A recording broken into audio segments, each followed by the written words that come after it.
Hey guys, it's Communications and welcome to my review of Progeny.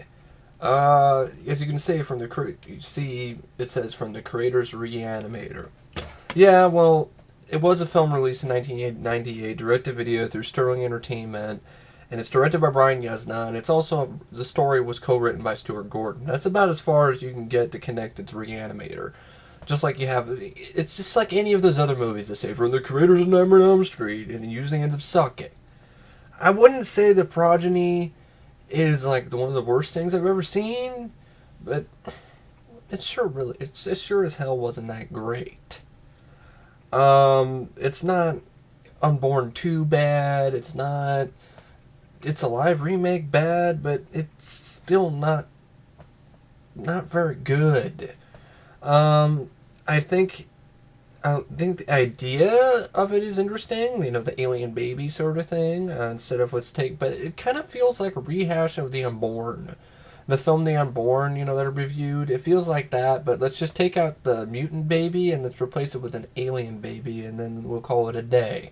A lot of the psychological sort of aspects of horror is kind of used in this film. And everything that Reanimator is, this film isn't. So this film isn't fun, isn't like entertaining. It's interesting in a kind of a dramatic sort of way and suspenseful way leading up to the end.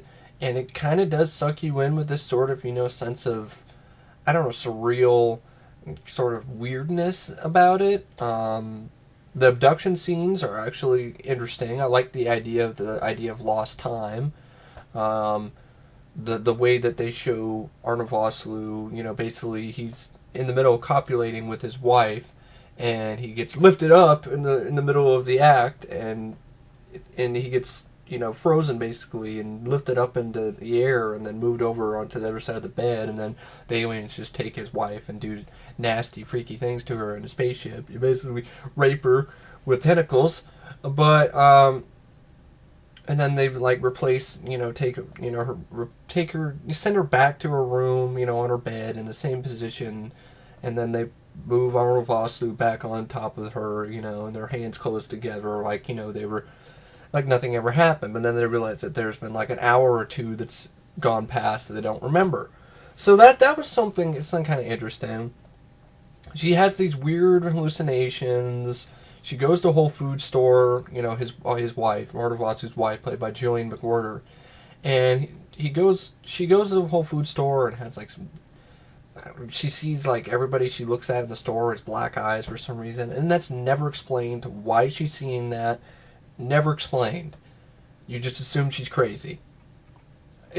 Maybe the alien baby is making her see that, but I don't know. It's never really covered or fleshed out, that idea, at all. Just like a lot of things in this movie. When it comes to the alien baby, you don't even see the alien baby. What, this? You don't see that. You see that in a dream sequence for about maybe 40 seconds tops, and then she wakes up. You see what looks like an alien baby to pop out, of her stomach, near the end, but that's it. So that's kind of a letdown too, that you're promised some alien baby thing and I don't really get no alien baby. Evil in a bottle? There is no scene in this with evil in a bottle. And I know, yes, in the Kindred, there is no... This is obviously trying to be like the Kindred with this cover. But the Kindred doesn't have, an alien in a bottle either. Creature in a bottle either. But I'm getting off topic. This film's just making me go on to random tangents. Because it's just really not much to write home about. Arnold Vosloo, he's not the greatest actor in the world. He's not too bad in this, but he's not a good actor. I'm gonna be completely honest about Arnold Vosloo. The man is not a good actor. He's okay at best, kind of in the same vein as Billy Zane.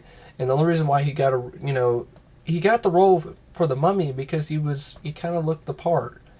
It's not like the role in the Mummy as Imhotep made him a huge star. He didn't really do much even after Imhotep. He still was stuck doing direct-to-video stuff. So, yeah. But, it's just, our boss is alright. Jillian McWhirter is good. I liked her performance. I thought she was really good when she's going through hypnosis sessions and recounting what's going on. or, recounting the abduction scenes, what happened when she was taken up into the space. That's a pretty shitty effect, too, when she gets taken up into space. It's like all CGI, naked CGI body floating up into the sky, into some CGI cloud, you know, that kind of looks like a black hole. The makeup effects were actually done by Screaming Mad George. And Screaming Mad George, he does a good job. The makeup effects aren't really an issue. The alien baby, what you see of it in the nightmare sequence is good. The aliens, what you see of them when they're in their white humanoid form is cool. When they're in their natural form and they're all slimy, bulbous tentacle things with like giant, oversized heads, not really into that look. But, you know, effects-wise, he does a good job. He does a good job with, you know, the C-section effects near the end when Arnold Vosloo cuts his wife open and is trying to take the baby out and save her life or whatever. And yeah, I kind of gave away. You know, I always do a lot of spoilers in these reviews, so you know that already. But anyway, you're like, it's just a hard film for me to talk about because it's not really that much. I mean, Arnold Vosloo and Jillian McWhirter are a couple, and she gets pregnant, and Arnold Vosloo's like, this isn't possible because that's 1 in a million chance because I have a really low sperm count. And she's like, no, but we did it. It's our baby. And you have the whole typical, you know, it's our baby. You can't take my baby away. And he's all like, it's an alien baby. We have to kill it and get it out of you. She's like, no. And then he takes her to his psychiatrist, and then his psychiatrist turns on him and thinks that he's crazy and thinks that she's just having psychological issues and she doesn't really have an alien baby inside of her, even though the psychiatrist finds her sitting in a bathtub full of ice. Because the wife literally says these lines. She's all like, the psychiatrist says, "What are you doing in here?" The baby likes it. The baby likes the cold. I don't know how you interpret that any other way. She's whack, she's bonkers. Okay, maybe, alright. Okay, maybe that works. I don't know. And you basically have... It's a hard film for me to really wrap my brain around. Because I don't really remember much. Wilford Brimley is in it. He has like a really big cameo role, and he dies of a heart attack, so not really much to say right home about his role. He just does a pap smear on Jillian McWhirter, and that's about it. And you have Brad Dourif. And Brad Dourif actually plays like a paranormal sort of UFO investigator guy who wrote a book and about, you know, maybe the potential of, you know, aliens living among us, you know, as aliens impregnating people and so forth. And when Brad Dourif shows up in the last 20, you know, almost 30 minutes of the film, it's a totally different movie, and I'm really interested in the film. So, if there's anything really good about about this film, I would say it's Brad Dourif. Brad Dourif is great in this, just like he is in like almost everything he's in. It's like more Brad Dourif, please. You know what this movie's missing? More Dourif. The Last of Arnold Vosloo, more Brad Dourif. That'd be a better film. His character is interesting. He nails his performance, but he ends up leaving near the end of the film because he just says, Arnold Vosloo, you're crazy. I'm gone. This is insane. And he actually showed Arnold Vosloo a tape from Russia of this dead pregnant chick, and I guess there's an alien baby that pops out of her chest, and so that's supposedly proof that alien babies are real. And then it sends Arnold Vosloo into this cycle of trying to prove to his wife that the baby inside of her is an alien, and she's all like, no, and then like I said, the psychiatrist gets involved. They're about to transfer to San Diego, like a different hospital, and Arnold Vosloo comes up with this idea, well, I'm going to kidnap after he gets fired by the mayor of Detroit from RoboCop 2 for, you know, basically attacking, you know, basically for, I remember correctly, trying to remember what he got fired for. Like he was trying to do something with his wife or something, or this and that. I don't really remember. It's kind of a blur. The only thing I really remember really clearly about this movie is the fucking confusing as fuck ending. So then basically, it's getting interesting. It's getting kind of suspenseful. Arnold Vosloo gets fired, but he says, fuck it, I'm going to go and get the help of Brad Dourif, and we're going to go do an emergency C-section on my wife and get that damn alien baby out of her. And he goes in, and, you know, it's kind of, I like emergency C-section. That's imaginative. That's different. That's something, you know, to grasp onto. And it's a good makeup effect. He cuts her chest open, see the guts and everything, and then you see what looks like a baby head pop out real quick, and then, but then he's trying to get it out, but it's latched his tentacles to her spinal cord, and then he's like, I can't get it out, I'm going to cut it off. But then he thinks about, wait a second, that video, the woman was dead, and then the alien came out because he thought she was, because it didn't need to suck off, any more of her spinal fluid, to stay alive or whatever.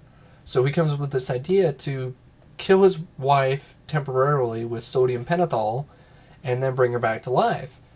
And I'm like, oh, that's interesting, okay, alright. But the movie has to go to some mindfuck ending where, he's about to do it. He injects her with the sodium pentothal. That's when Brad Dourif says, I'm out of here, you're nuts. And then he kills his wife with the sodium pentothal. Her heartbeat goes deep, and he's waiting for the alien. He's like, come on, you son of a bitch, get out of here, get out of my wife, damn it. That's not exactly what he said, but there's a gist of it.